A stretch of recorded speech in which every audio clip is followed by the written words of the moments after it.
연락을 받아준다고 무턱대고 제외를 요구한다면 곧 차단으로 이어질 확률이 높아요. 안녕하세요. 심리상담사 차승일입니다. 오늘은 이별 후 연락은 받아주지만 제외는 거절하는 이유에 대해서 심리적으로 어떤 이유가 있는지 3가지 가능성에 관해서 얘기해 볼게요. 먼저 첫 번째는 최소한의 정은 남아있지만 이미 끝났다고 생각하는 경우입니다. 이 경우 상대도 여러분에게 완전히 미련이 없는 건 아니에요. 관심도 남아있고 감정도 아직 완전히 사라지지 않았죠. 하지만 그 감정이 재회 가능성을 시사하진 않습니다. 그 이유는 과거의 갈등, 실망, 반복된 문제들로 인해 이미 관계의 한계를 스스로 정해버린 상태이기 때문이죠. 그래서 연락은 받아줘도 그건 어디까지나 인간적인 정 때문이지 다시 시작할 가능성을 열어둔 건 아닐 수 있다는 거죠. 이럴 땐 그래도 감정이 남아있다면 언젠가는 돌아오지 않을까라는 기대보단 상대가 어떤 이유로 이별을 선택했고 그 이유나 원인에 대해서 해결책을 마련하고 상대의 감정을 차분히 이해하는 과정이 필요해요. 연락을 받아준다고 무턱대고 재회를 요구한다면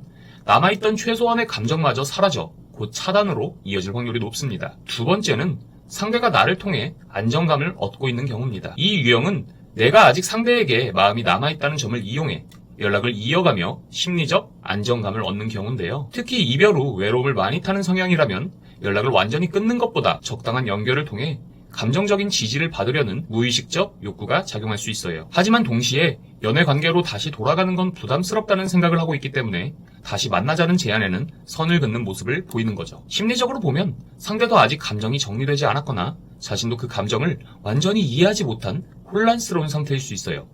이럴 때는 섣불리 재회를 요구하기보단 상대가 자신을 객관적으로 바라볼 수 있도록 적당한 거리와 시간을 두는 것이 오히려 효과적일 수 있어요. 세 번째는 죄책감이나 미안함 때문에 연락을 받아주는 경우입니다. 이 유형은 이미 마음은 떠났지만 관계를 정리한 미안함이나 죄책감 혹은 과거에 함께했던 약속이나 나에게 했던 말, 행동들에 대한 도의적인 책임 때문에 연락을 완전히 차단하지 못하는 경우예요. 특히 내가 상대를 많이 좋아했다는 걸 상대도 알고 있거나 내가 이별로 큰 상처를 받았을 거라는 걸 알고 있다면 너무 차갑고 나쁜 사람처럼 보일까봐 완전히 무시하면 상대가 무너질까봐 하는 마음에서 연락을 받아주는 경우도 있죠. 그래서 연락에는 어느 정도 응답하지만 그렇다고 해서 마음이 남아있다거나 재회를 진지하게 고려하고 있는 건 아닐 수 있어요. 이럴 땐 상대가 내 연락에 응답하는 이유가 감정이 아닌 책임감이나 미안함일 수도 있다는 점을 염두에 두고 감정적으로 다가가기보단 상대가 더 이상 불필요한 책임감이나 미안한 마음을 느끼지 않도록